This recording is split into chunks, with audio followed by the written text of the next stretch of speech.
our suggestion last time, if you weren't with us, is that we would like to spend, I think, just in acknowledgement of Black History Month.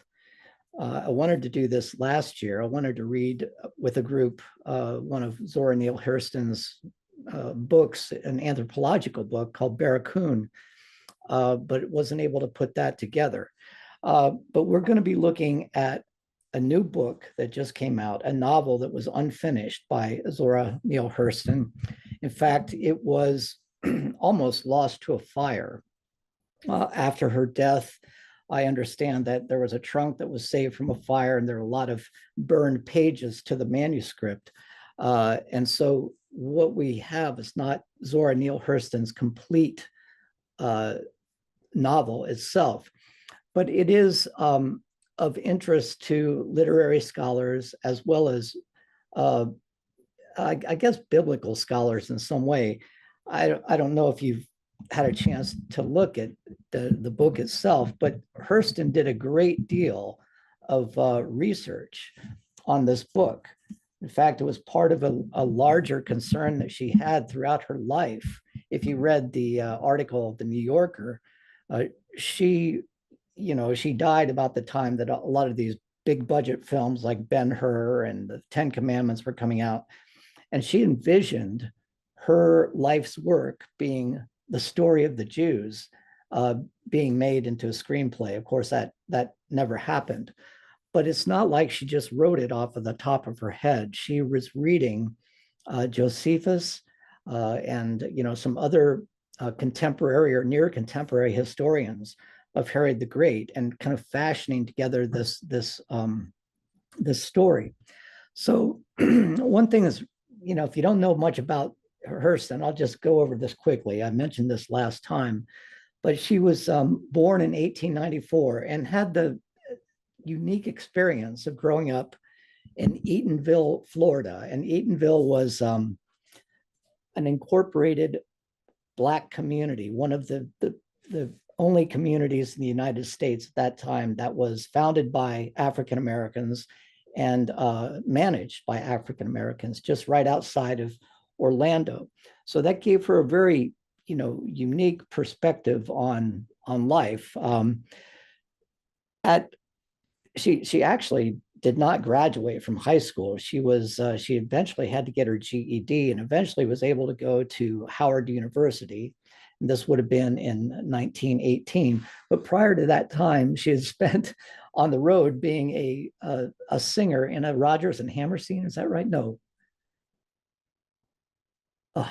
Well, a musical, a traveling musical theater company. But eventually she probably got tired of that and went to Barnard College, one of the colleges of Columbia University. It was at this time that she had a patroness. I guess that's the right word to say, a woman by the name of Annie Nathan Meyer, who was Jewish. You might be able to tell by the name. Funded her admission and her schooling at Barnard College at Columbia University. She was the only Black woman at the university at that time, and so she was really quite a I guess quite what's the right word I'm looking for, trailblazer in that respect. Shortly after this, and this is what I find really interesting, she stayed at Columbia University, got a BA in anthropology, but she was studying with one of the great founders of anthropological research, a guy by the name of Franz Boas, who was also, and by the way, these people were classmates of Hurston, Margaret Mead and Ruth Benedict. And if you know anything about early anthropological research, these are two of the biggies. But Franz Boas was kind of revolutionary in that he understood that if you were going to do anthropological research, you had to do it with people who were not conspicuous in the culture. And so, it was just a matter of course that Zora Neale Hurston would take up her interest in African American or Black history and Black culture. And this comes out in her novels because she tries to preserve the dialect that she grew up with. And this was at a time when people in the Harlem Renaissance were trying to get away from that dialect, right? So her anthropology background really helped her to, preserve a dialect that may have been lost to us had it not been for some of her research. But Franz Boas also had a student by the name of Ella Deloria. Ella Deloria was the mother of a Native American scholar named Vine Deloria, and who is the father of a Native American scholar, Lakota, called Philip Deloria.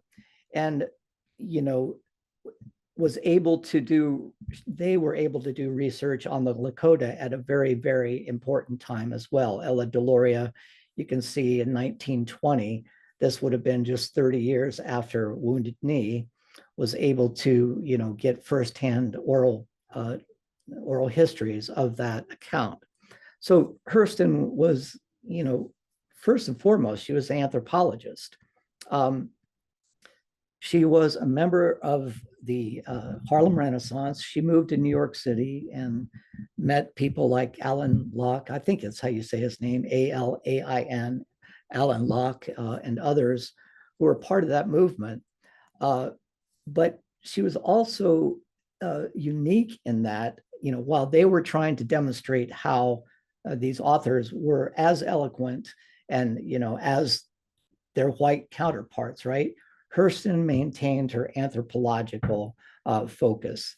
And it was there that she was introduced to a philanthropist by the name of Charlotte Osgood Mason, who basically funded her research to the tune of about $100,000 over the course of her lifetime.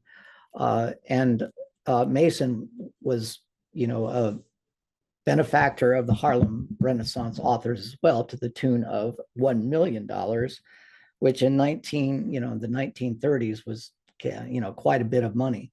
The trouble with this is that Mason wanted to direct the research, right?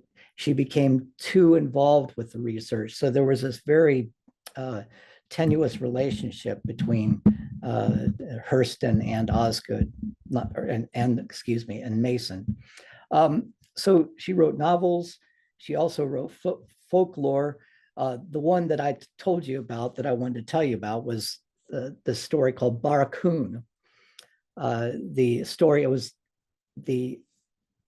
actually the name means the last passage, the story of the last black cargo, a ship which in 1865 brought the last cargo, if you will, of Africans to Alabama. The ship was later sunk and destroyed. But this man here, Cudjoe Lewis, in 1923 or thereabouts, this would have been probably close to 1928 or 29. He was about 94 years old when Hurston was able to interview him and received and got the only oral tradition, at least in terms of anthropological research, of somebody who, made that passage. So she's a scientist in her own right, not to mention a great author as well. So I just wanted to give that very quick introduction because I'm a little bit fascinated with her. She was nobody's fool. She worked, menial jobs throughout her life until she had enough money to do her research, and the true artist in that respect. Are there any questions or further observations that you all would like to make if you've read any of her work? If I could put a piece in here that Franz Boas was not just a name in the bibliography.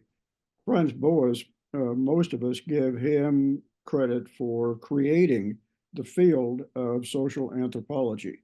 Yep. In about 1880. Yeah. So she was working in what I would call some pretty tall cotton with Margaret Mead and Ruth Benedict. Whoa, I didn't know this, and that just that increases her street cred in my book a whole bunch. Street cred.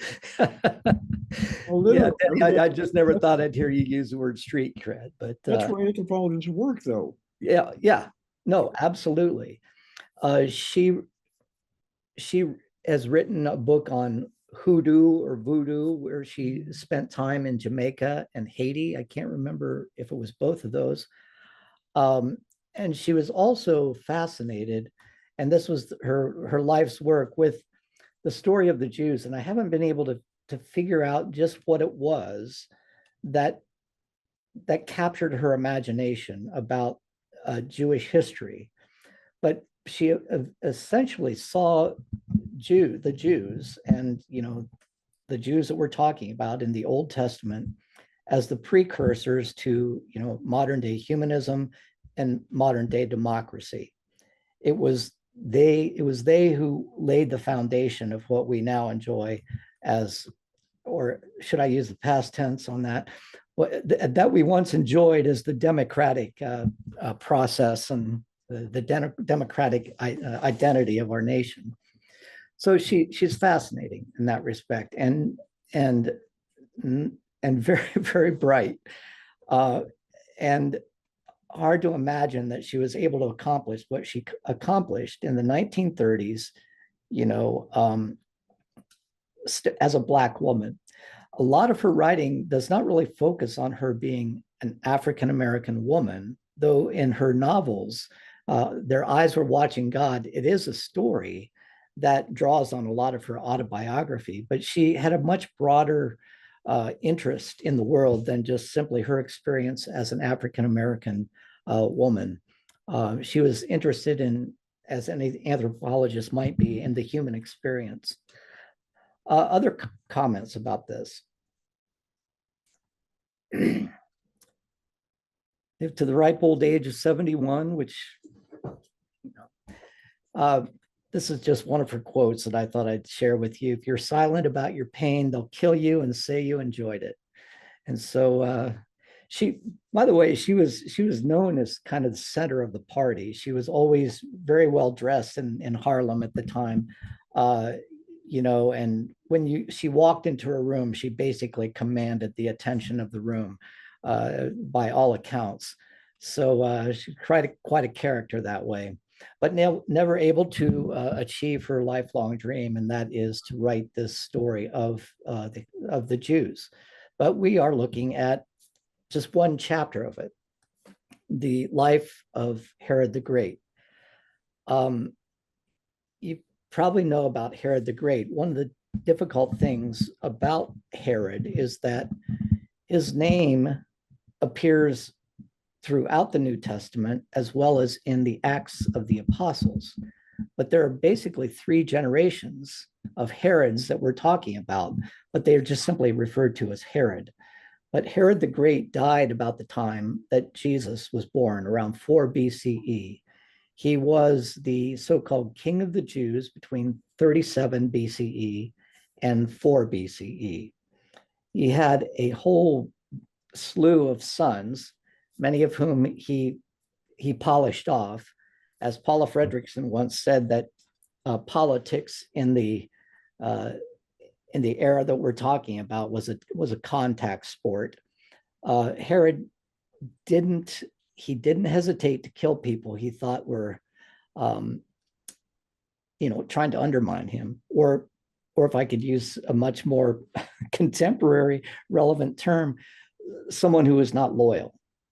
He had no problem just polishing them off, taking them off. And we're talking about wives, we're talking about sons, we're talking about relatives. Um, so that's what Fredrickson means when she says it was a contact sport.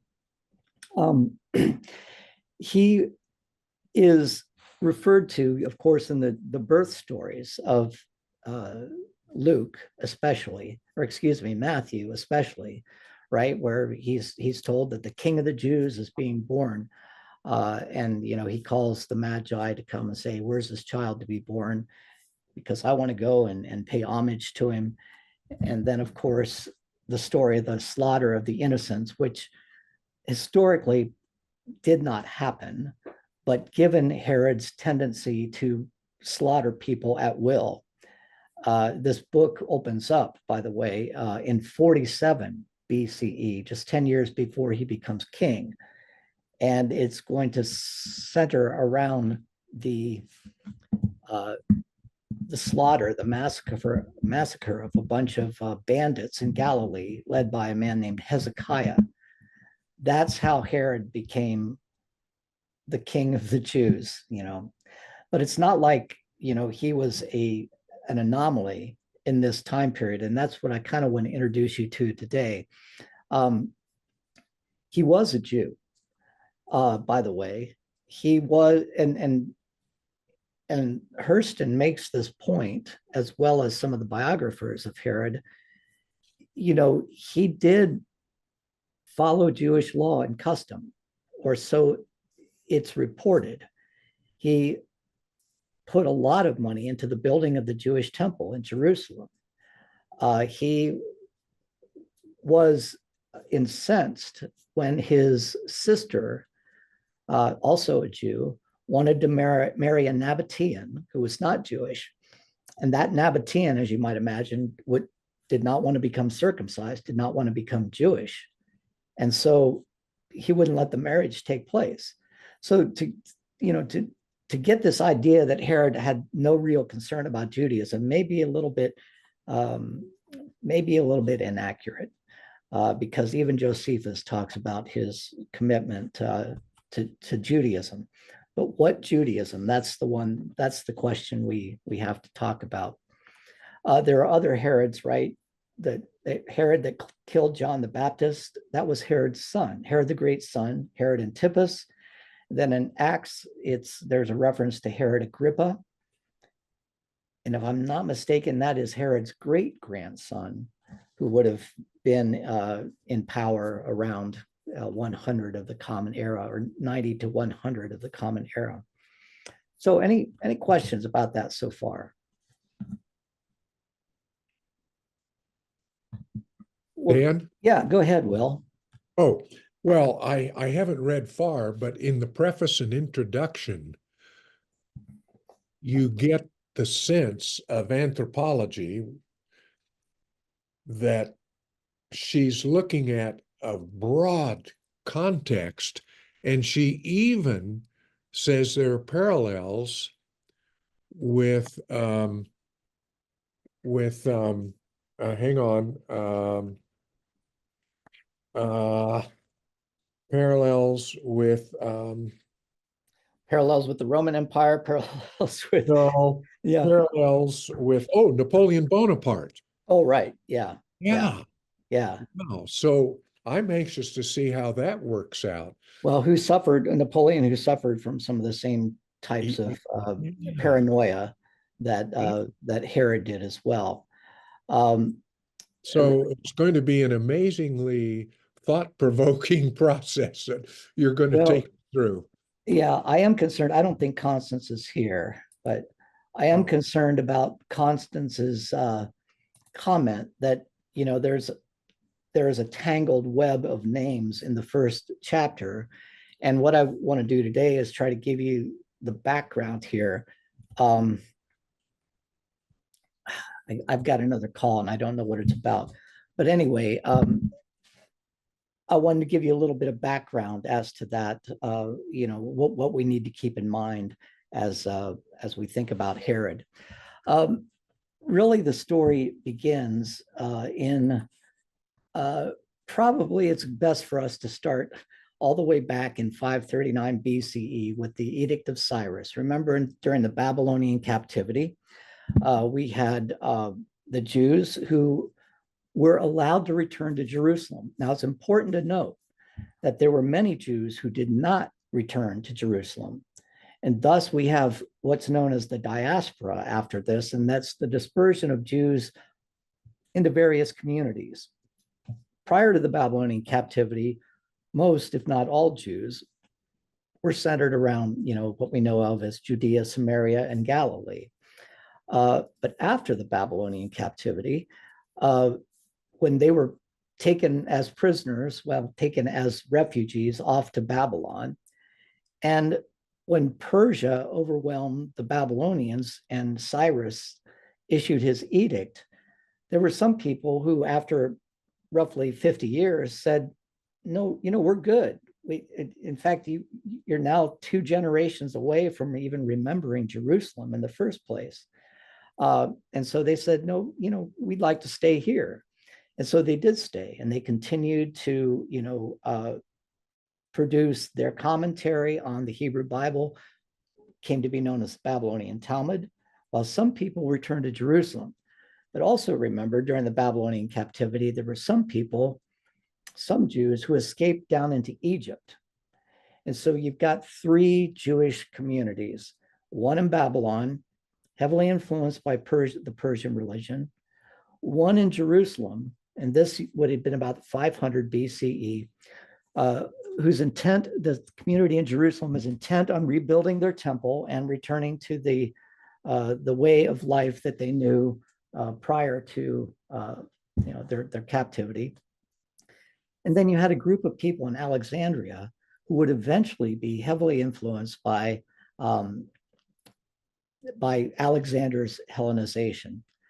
And so it was roughly around this time, probably around 400 BCE, that because of the diaspora, Jews got together, in Jerusalem and edited their version of the Bible that we now know. This was known as the Hebrew Bible, that has 39 books in it. But that wasn't going to be the only Hebrew Bible, because eventually there'd be another, and I'll talk about that in a minute. But the final edit of the Hebrew Bible, the general edit, for as best we can tell, was around 400 BCE by a group of priestly authors and scribes who were able to say, this is our story, this is our official story. The next important aspect of Jewish history here happens around 332 BCE, and that's when Alexander the Great, the pupil of Aristotle, the darling of his mother's eye, comes into Jerusalem and basically, takes it over, begins a process of Hellenization. Basically, hey, if you want to have any type of commerce, any type of communication with our dominant culture, you're going to have to learn Greek. You're going to have to learn Greek philosophy. You're going to have to learn the Greek language, all of those things. And it's this reason why we have the New Testament in Greek, right? Now, this process of Hellenization happened in Jerusalem. And it was, there were some people who said, yeah, that's fine. We're good with it. But there were others who opposed it and wanted to maintain a more conservative Jewish understanding of who they were. They wanted to continue to speak Aramaic instead of Greek. It was as a result of Alexander's coming to Jerusalem, and actually, I should say it was as a result of Hellenization itself that we have another Hebrew Bible called the Septuagint that was written by various authors sometime between the 3rd century and the 1st century BCE. And that includes books like 1st Maccabees, 2nd Maccabees, 1st Esdras, 2nd Esdras, a handful of books that we don't know because we're Protestants and we have the 39 books of the Old Testament. Those were the books that were agreed upon in that previous iteration of Bible writing that I just talked about.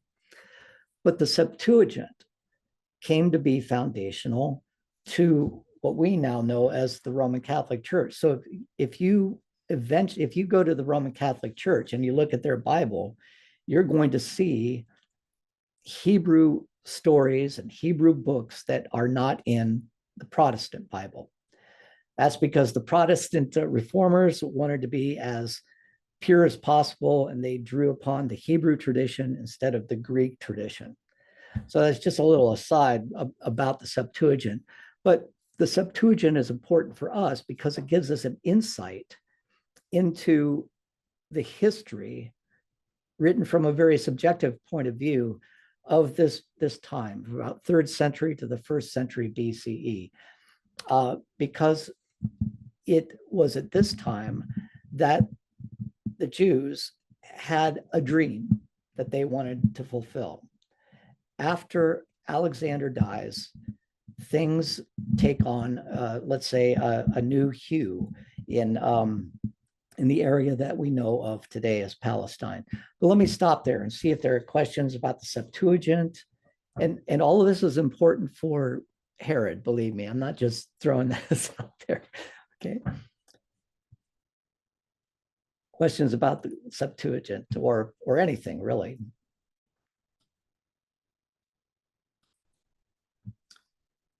Well, after Alexander died, 323 BCE, he divided his sizable kingdom up into 4 areas. The area that we're talking about, the region that we're talking about, fell under the control of the Seleucids.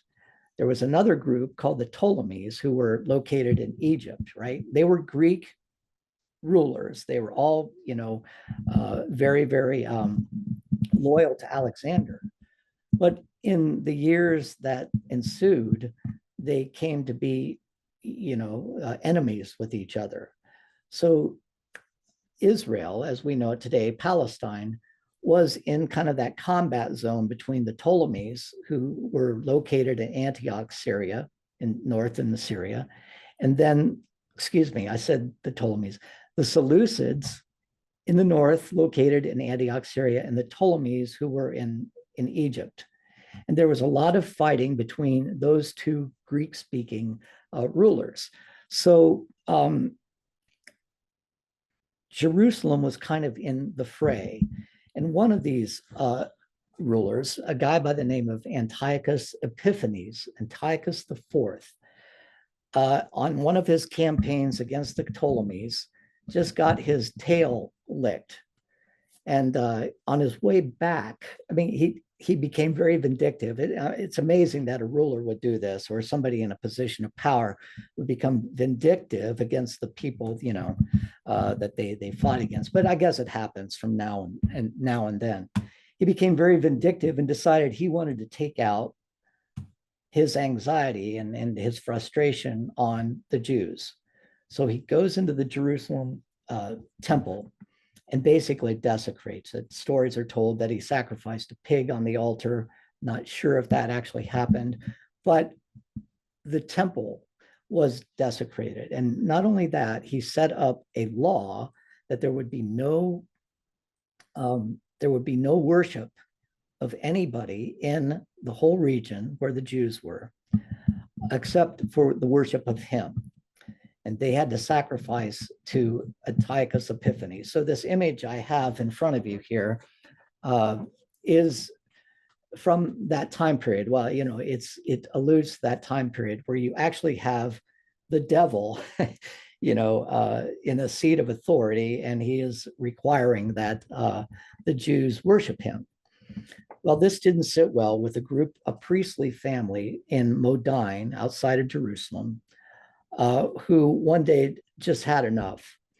And when they saw a Jewish brother sacrificing on the altar to Antiochus, Mattathias, the father of the clan, took a sword, killed the Jew, and also killed the Greek soldier, the Seleucid soldier, who was there to ensure that the sacrifice would take place. And this was the beginning of what was known as the Maccabean Revolt. For the next 2.5 years, Jews, especially in the hill country in Galilee, where there were a lot of great hiding places, carried out a guerrilla warfare against the Seleucids.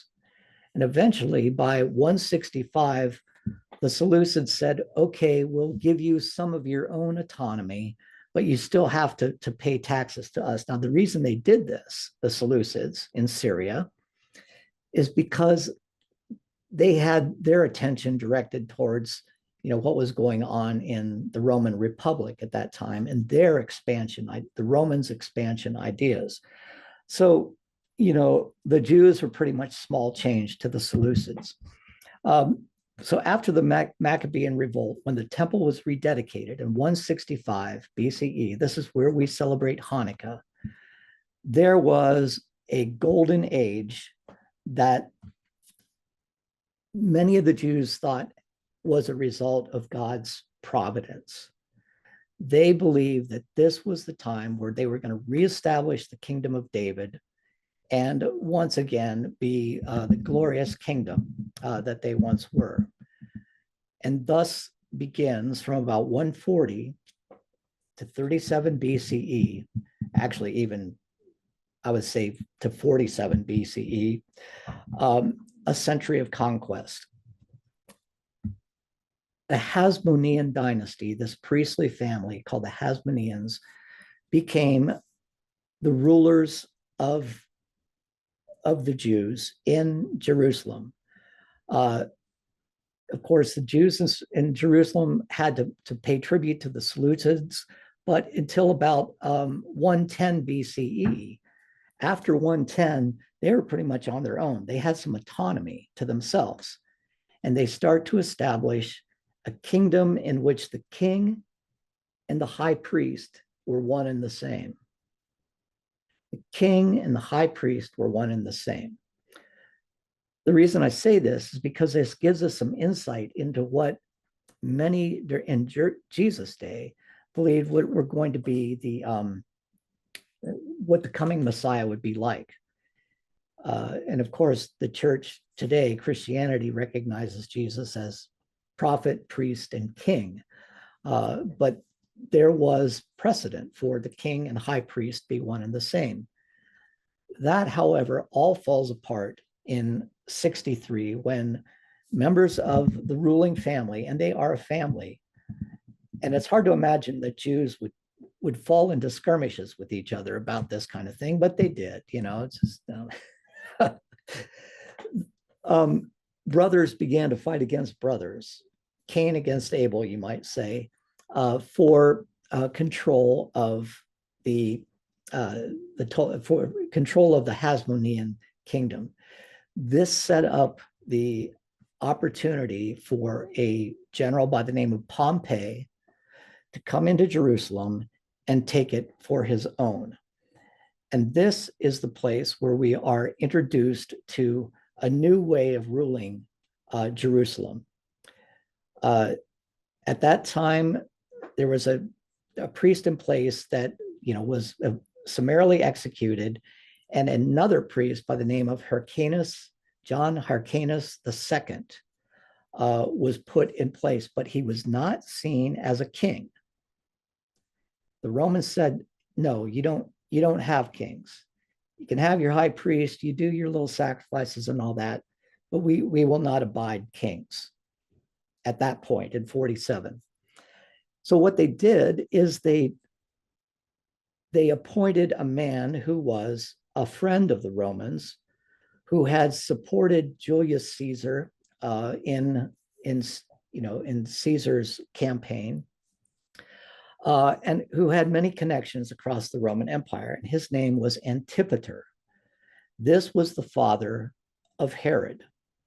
And Antipater was a Jew.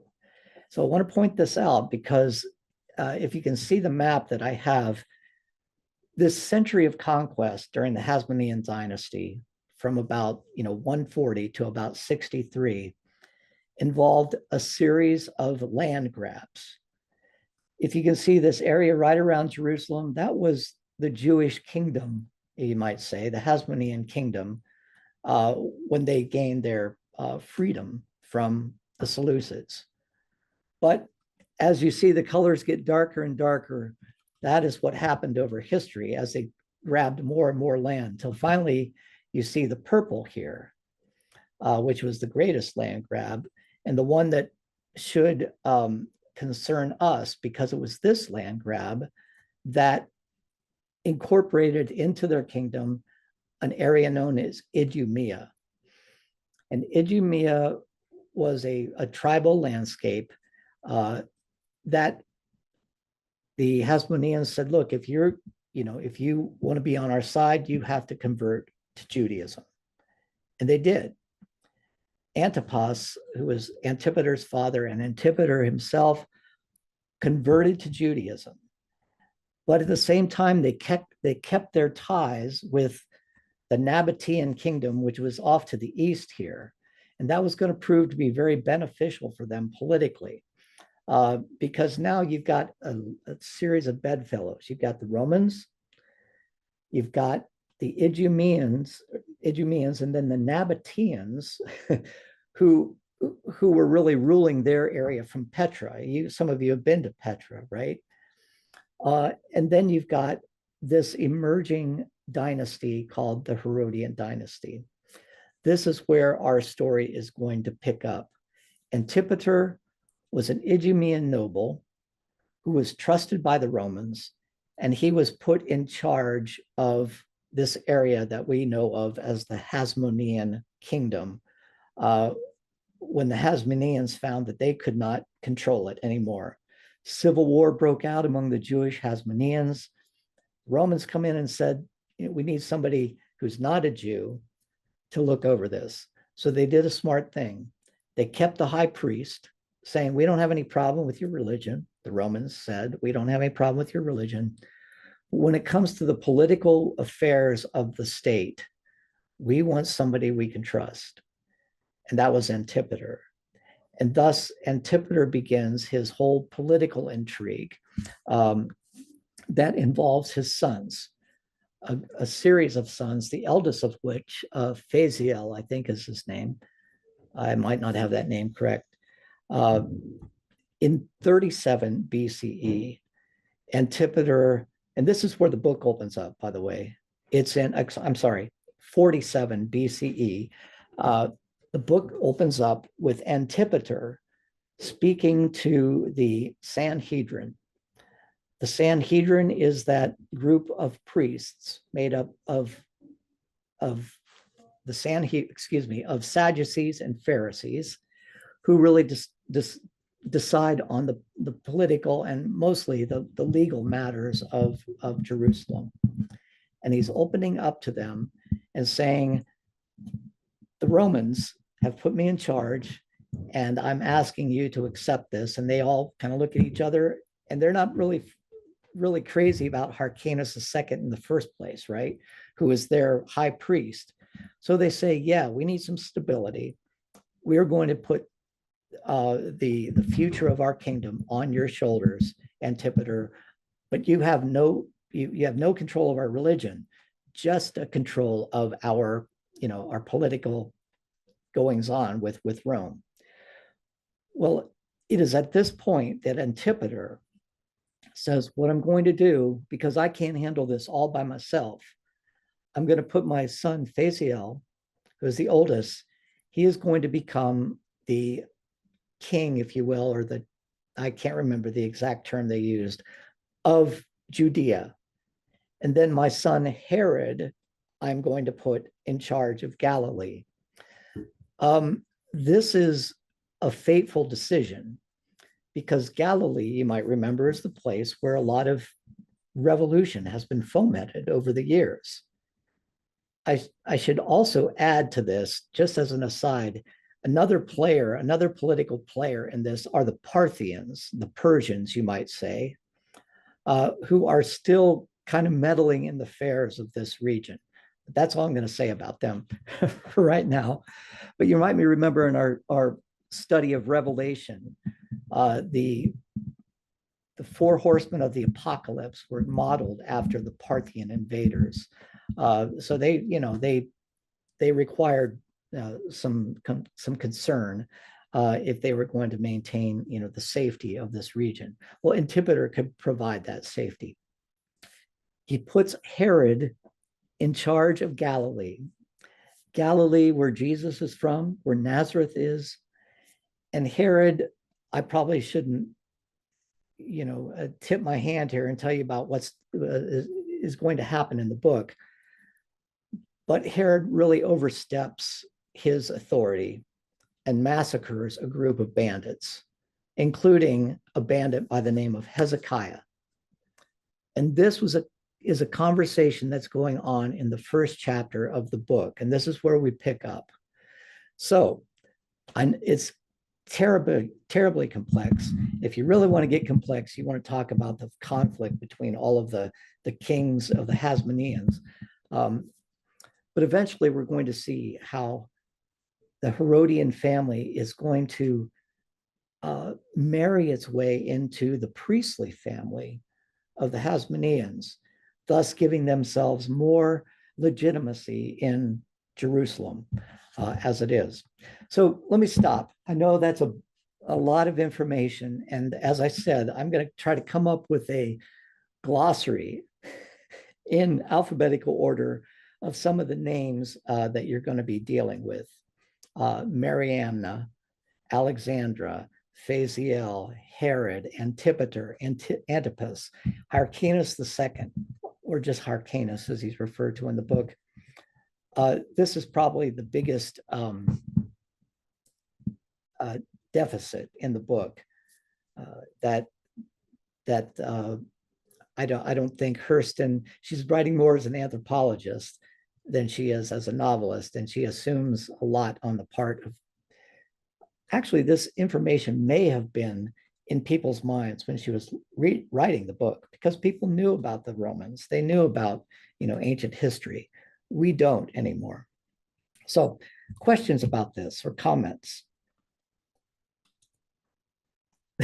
And this all made me curious about how aware the folks are that we're focusing on who were Jewish knew about the other folks who had gone elsewhere, far afield, Oh, and just how just generally knowledgeable they were about Jews being elsewhere, I guess.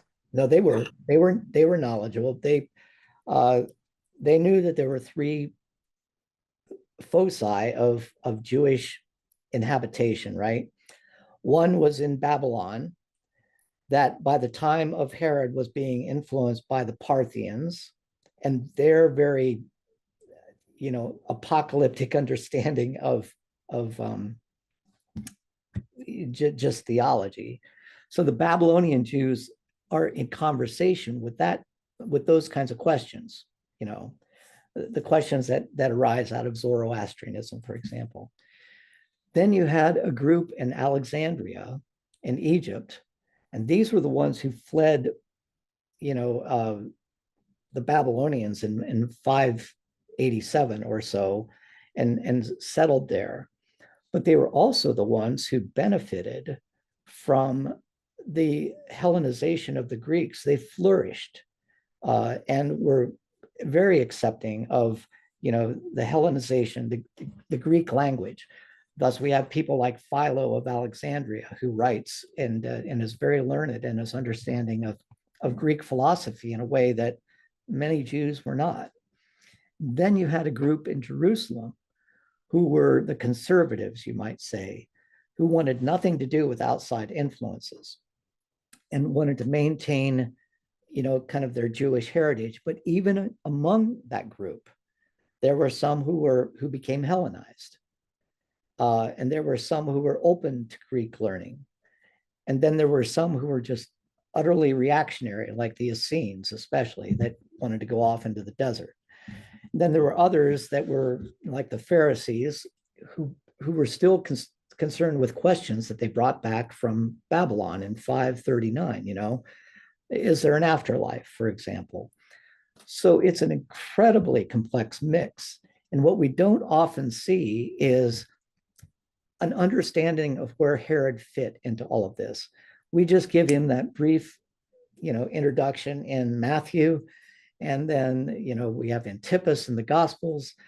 But what was happening, what Hurston wants to get across is that it was Herod who was the person who was able to bring Greek learning to the Jews in Jerusalem.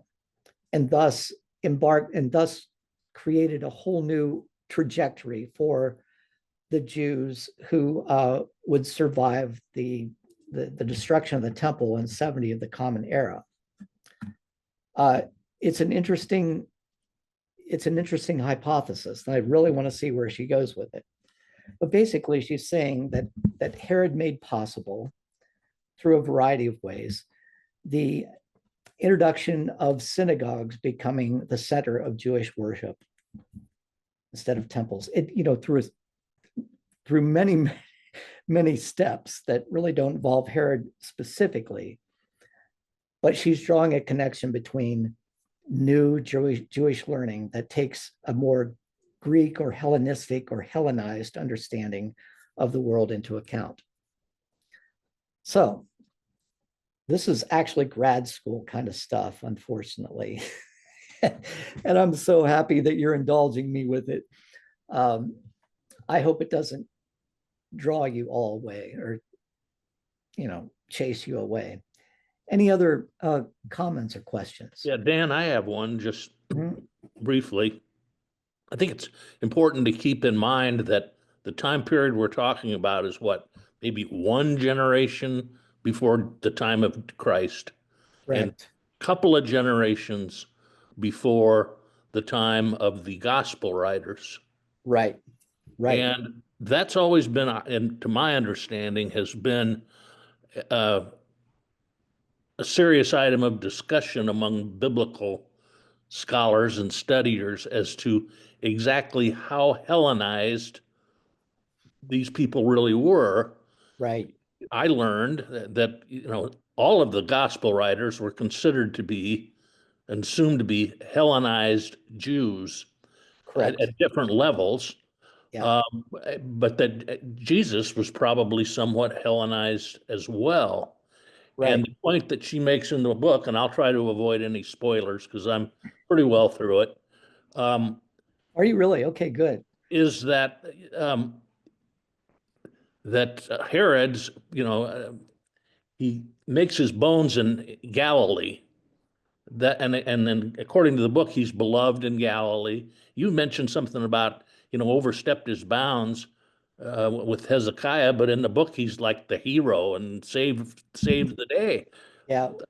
Not to get involved in any spoilers, of Well, course. actually, I'm reading another history of Herod that pretty much makes that point, just so I can compare what Hurston is saying to what the scholars are saying. But what I thought, what I got from Hurston, I think that I hadn't gotten anywhere else, was that Galilee was a particularly interesting part of the whole Israel area, not Right. only because of the Hellenization, because of allowing the Greek to come in and the training, but also because of trade, Right. Yep. because of the people that were traversing through there. And I Correct. think of our old classmate and colleague Vernon Coy. That was one of his big contentions, was these folks were a lot more Hellenized than most people give them credit for. Right. Yeah. Yeah. So I think that's an interesting thing to keep in mind as you go through the novel. Yeah. Well, yeah, thank you for that. The reason I say that he overstepped his bounds, I can give you the other book that I'm reading. It's really pretty good, not very long, it's 230 pages long. The Romans were concerned with anybody that had too hot a head.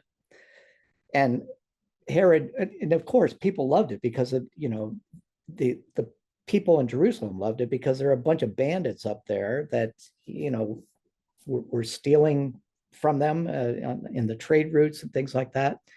But Herod went and rounded them up and summarily executed about 100 of them, including Hezekiah. That seemed a little too hot-headed to the Romans, and he was called on the carpet to answer for it. I don't know if Hurston mentions that at all.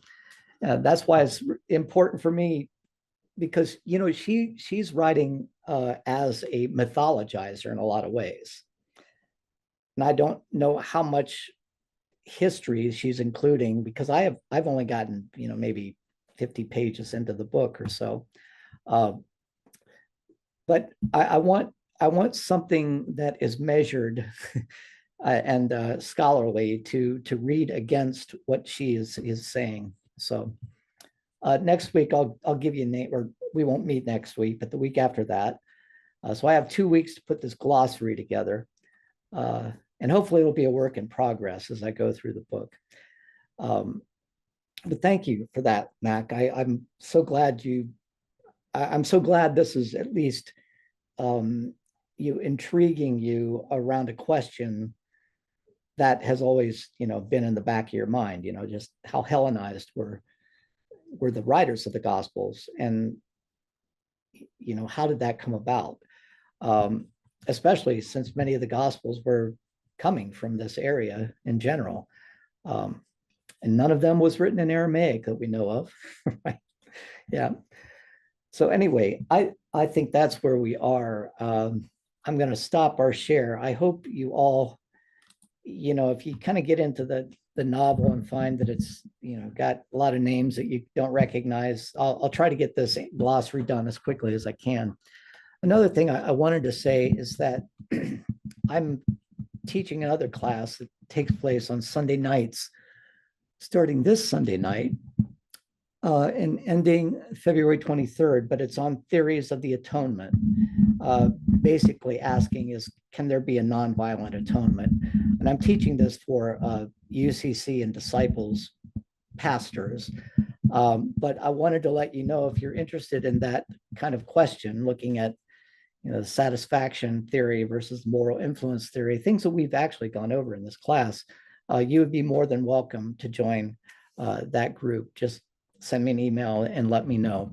But we're reading a book by a woman named Sharon Baker called Executing God, talking about did God really need to have a blood sacrifice in order to atone for the world, in order for the world to be atoned for. So any final questions before we go? Well, thank you. Again, I hope you have a good time as we begin to read this book. And it might be a pretty good introduction to where we're going next with Paula Fredrickson's book as well. So we stop the share here, and I will see you all later. Thanks. Dan, Oh yeah, go ahead, Denny. if you want to send that Atlantic article on praying for the president Yeah. to everybody, I just don't have that email database handy. Okay, I'll send it. I'll send it out. I'll just forward what you sent me. Hopefully that'll do it. Sure. Okay. Yeah, it's a good short article, and I thought well written by a conservative, really teaches at Wheaton. So yeah, back to the real world. So, okay, I'll see you all soon. Bye.